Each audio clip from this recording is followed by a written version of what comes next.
Hola para todos, bienvenidos. Un cordial saludo. Este nuevo video tutorial lo que nos muestra es básicamente lo que son las medidas de dispersión para datos no agrupados. Haciendo un poquito de lectura, nos dice lo siguiente: las medidas de dispersión también son llamadas medidas de variabilidad. Muestran la variabilidad de una distribución indicando por medio de un número si las diferentes puntuaciones de una variable están muy alejadas de la media, o sea que necesitamos conocer la media o promedio aritmético. Cuanto mayor sea ese valor, o sea mayor sea el valor de la variabilidad, mayor será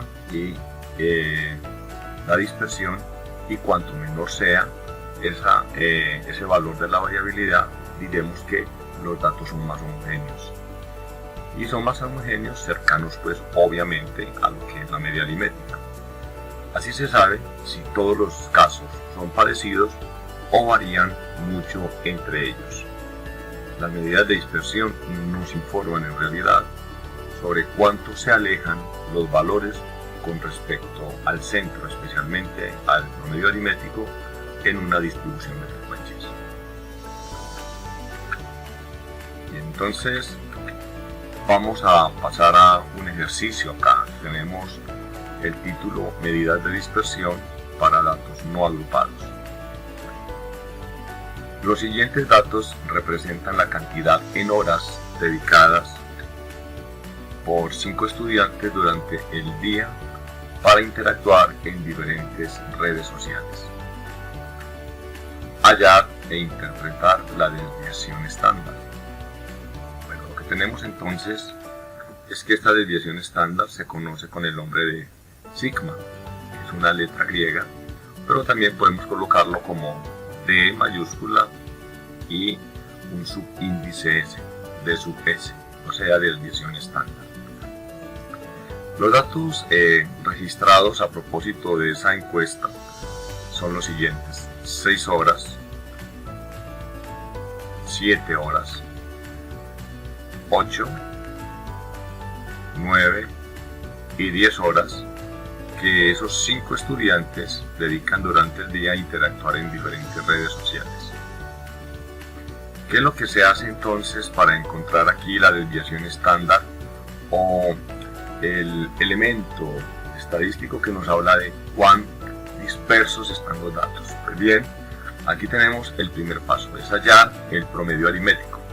Hemos dicho anteriormente que la desviación se refiere a una dispersión o a un alejamiento que tienen los datos con respecto a la media o promedio aritmético. Entonces, por eso es necesario encontrar la media aritmética. Recordemos que la media aritmética se obtiene sumando los datos y dividiendo entre el número de datos. Sería X barrita, que significa media aritmética, que es la suma de 6 más 7 más 8 más 9 más 10. Todos esos datos dividido entre el número de datos, que son en total 5 estudiantes que fueron tomados en esa muestra o en ese estudio estadístico. Pues bien, al promediarlo nos da que en el numerador la suma es 40, mientras que en el denominador sigue siendo los mismos 5 estudiantes. Al realizar el promedio obtenemos que la media aritmética en realidad es 8.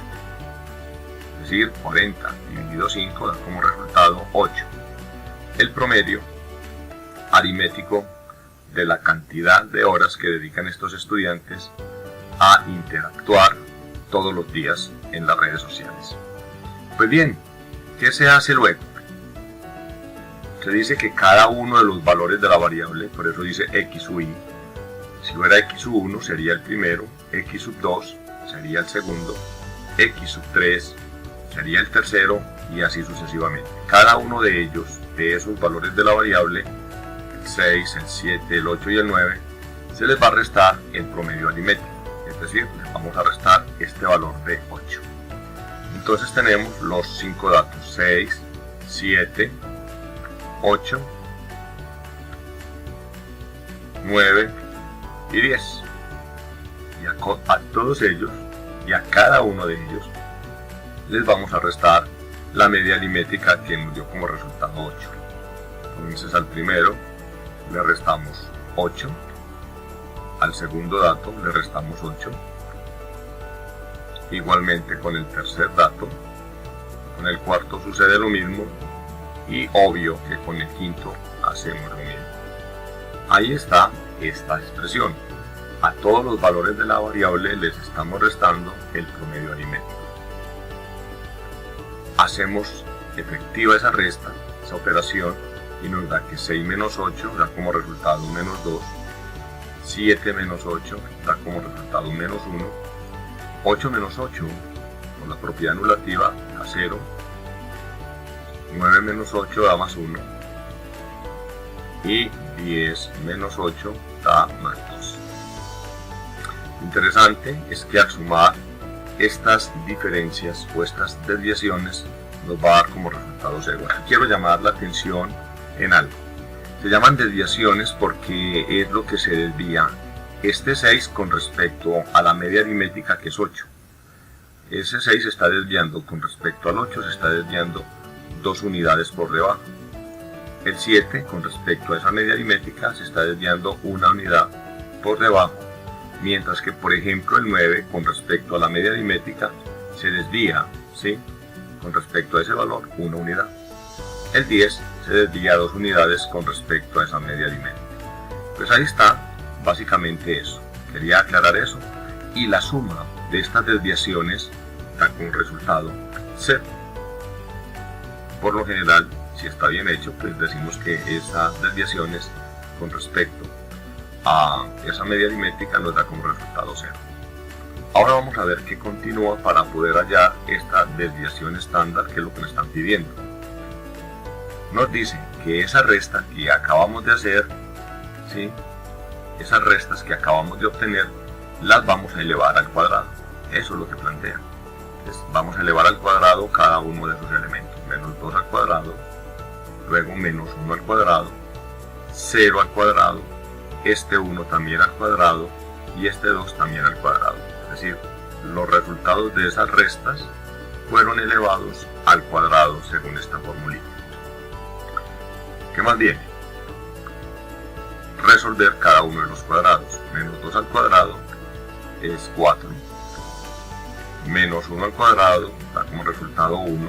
No olviden que negativo elevado a exponente par da positivo. Sería menos al cuadrado, o sea, menos por menos daría positivo. 0 al cuadrado da como resultado 0. 1 al cuadrado, 1 por 1, 1. Y 2 al cuadrado es 2 por 2, 4. Muy bien, ahí tenemos,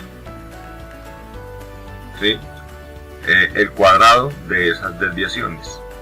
Estas desviaciones fueron elevadas al cuadrado. La primera desviación, la segunda, la tercera y la cuarta, y así sucesivamente.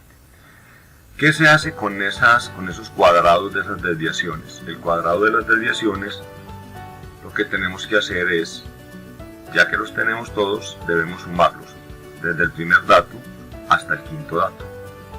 Desde el primer dato hasta el quinto dato. Entonces hay que hacer una sumatoria. Por lo tanto, tengo que sumar todas esas desviaciones o todos esos cuadrados de esas desviaciones. Una vez hago esto, pues podemos obtener el resultado de la suma de los cuadrados de esas desviaciones, o de la suma de esas desviaciones se acaban de realizar aquí, y tenemos precisamente que el resultado en este caso nos dio 10. Ya tenemos esa parte, la suma, ¿sí?, de los cuadrados de las desviaciones. Lo que viene acá es lo siguiente. Vamos a hallar sigma al cuadrado, y eso se llama la varianza. Pues la varianza, si bien es cierto, puede medir un poco la dispersión, sirve más como elemento para poder obtener la desviación estándar o la desviación típica. Entonces, ¿qué tenemos que hacer? Ese resultado que acabamos de obtener lo vamos a dividir entre n. Este 10 que hemos acabado de obtener lo dividiremos entre n y obtendremos lo que se llama la varianza. La varianza es sigma al cuadrado, o lo pueden colocar con una b de varianza, y quedaría que sigma al cuadrado es igual, repito, a lo que nos dio la suma de esas desviaciones, la suma de los cuadrados de esas desviaciones, dividido entre n, que son 5 datos. Al realizar la división, encontramos que la varianza da como resultado 2, porque 10 dividido entre 5 da 2. Ya estamos casi a punto de obtener la desviación estándar. Para eso, nos dicen que la expresión anterior, veanla, aquí está, le debemos sacar raíz cuadrada. Básicamente es eso. Entonces ya no tendremos la varianza o sigma al cuadrado, sino sigma sencillo, lo cual es la desviación estándar. Y para pasar de sigma al cuadrado a sigma a la 1 es porque sacamos la raíz cuadrada. ¿A quién? A este resultado. Que recuerde que todo esto que se ve tan complicado, simplemente nos dio como resultado este 2. Pues bien, le tenemos que sacar la raíz cuadrada a 2. Ahí está, sigma es la raíz cuadrada de la varianza, de esta varianza. Y si la varianza nos dio 2, para hallar sigma o la desviación estándar, es la raíz cuadrada de este 2. Al efectuar, pues, digamos que sigma es aproximadamente igual a 1.4142, que es la raíz cuadrada de 2. Ese es el resultado, finalmente, de lo que hemos llamado la desviación estándar, que significa un nivel de dispersión de los datos con respecto a un dato importante de los que tiende al centro de la distribución de frecuencia, como es la media aritmética. Entonces, ¿qué tan desviados están con respecto a la media aritmética? 1,41. Feliz día para todos.